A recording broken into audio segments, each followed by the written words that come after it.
କୋରାପୁଟରେ ମାଓବାଦୀଙ୍କ ଅସ୍ତ୍ରଶସ୍ତ୍ର ଓ ବିସ୍ଫୋରକ ଭଣ୍ଡାର ଠାବ। କୋରାପୁଟରେ ପୁଣି ମାଓବାଦୀଙ୍କ ଅସ୍ତ୍ରଶସ୍ତ୍ର ଓ ବିସ୍ଫୋରକ ଭଣ୍ଡାର ଠାବ ହୋଇଛି। ବେପାରୀଗୁଡ଼ା ଥାନା ତେନ୍ତୁଳିଗୁମା ଜଙ୍ଗଲରେ ଡିଭିଏପିର କମ୍ବିଂ ଅପରେସନ ବେଳେ ପୋଲିସକୁ ଏହି ସଫଳତା ମିଳିଛି ବୋଲି ଏସ୍ପି ରୋହିତ ବର୍ମା ସୂଚନା ଦେଇଛନ୍ତି।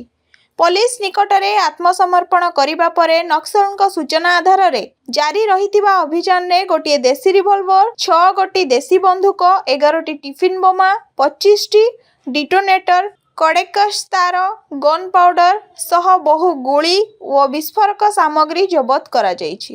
ଜୁନ୍ 22 ତାରିଖରେ ମଧ୍ୟ ବାଦଲି ପାହାଡ଼ ଜଙ୍ଗଲରୁ ବିପୁଳ ପରିମାଣରେ ଅସ୍ତ୍ରଶସ୍ତ୍ର ଓ ବିସ୍ଫୋରକ ଜବତ କରାଯାଇଥିଲା। ତେବେ 11 ଦିନ ବ୍ୟବଧାନରେ ପୁଣି ଏଭଳି ସାମଗ୍ରୀ ଜବତ ହେବା ନେଇ ପୋଲିସର ବଡ଼ ସଫଳତା ବୋଲି ଚର୍ଚ୍ଚା ହେଉଛି।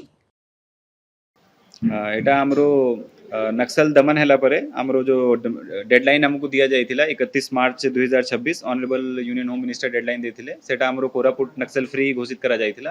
तापरे हमरो जो सरेंडर्ड नक्सल माने अछंती तार सस्टेन्ड इंटरोगेशन चलीथिला। से इंटरोगेशन भितरु हमको किछि खबर मिलुथिला कि डंप जंगल भितरे रही जाइछि। तो से डंप को 10 दिन आगु भी रिकवर करा जाइथिला। से भितरु हमरो इंसास और गुडे वेपन रिकवर हेतिला।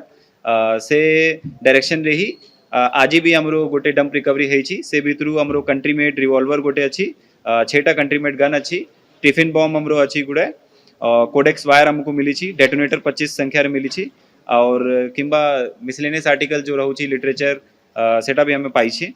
तो जेमिति हमें देखि पारिबे कि हमरो जो फोर्सेस अछि हमरो डीबीएफ एसओजी से माने रेगुलरली ऑपरेशन करूछंती नक्सल दमन हैला परे भी हमरो जेमिति नक्सल और थरे ना बढ़ी पारिबे ता उपरे हमरो एक्शन निया जाउछि।